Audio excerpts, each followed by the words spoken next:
ይሄን ቀበና ነው ማለት ትንሽ የሚከብድ ይመስለኛል።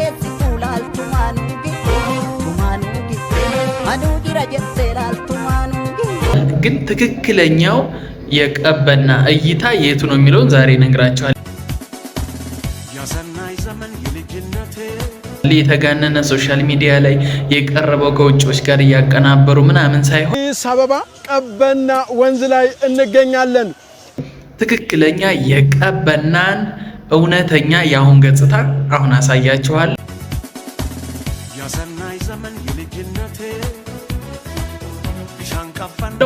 አሴታቸውን እስኪ ስጡ። የድሮንና የአሁኑ በጣም ጥሩ ለውጥ አሉ።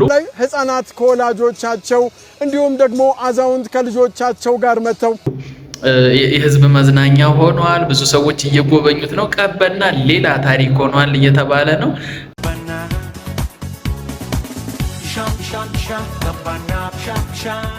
እስኪ ግን ቀንጨብ አድርገን እንየው ትክክለኛውን አሁናዊ የቀበና ሁኔታ።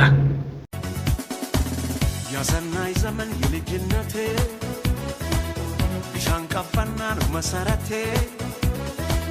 የማልዘነጋው ጉረቃ ኩሬ የዋኘሁብሽ ጥንስስ ባህሬ ሜዳ ነኝ ወንዜ ቀበና የፈረንሳይ ነኝ ወንዜ ቀበና ሻም ሻም ሻም ቀበና ሻም ሻም ሻም ሻም ሻም ቀበና ሻም ሻም የቤላ ልጅ ነኝ ወንዜ ቀበና የአራት ኪሎ ነኝ ወንዜ ቀበና። መግቢያው በነፃ መሆኑ ደግሞ የሚገርም ነው። ልዩ የሆነ ኢቨንት ነው። በጀልባ መሄድ ትችላላችሁ። ስኬች አለ ወይም በባህር ላይ የምትጓዙበት መንገድ አለ። እንዲሁም ብዙ ካፌዎች አሉ። ልዩ ሆኗል ቀበና። ያው አዲስ አበባ ላይ መዝናኛ ቦታዎች እየሰፉ ነው።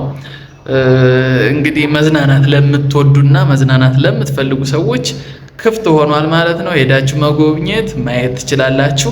የቀበና ግን ልዩ የሆነ ቦታ ትክክለኛው ይሄ ነው ማለት ነው። የተጋነኑ እይታዎችንም ስላየው ነው ሶሻል ሚዲያ ላይ ትክክለኛው የቀበና ሁኔታ ይሄን ይመስላል ማለት ነው። በቀጣይ በአዲስ የቁም ነገር ቪዲዮ መለሳለሁ። እስከ ቀጣይ ቪዲዮ ቴንኪው።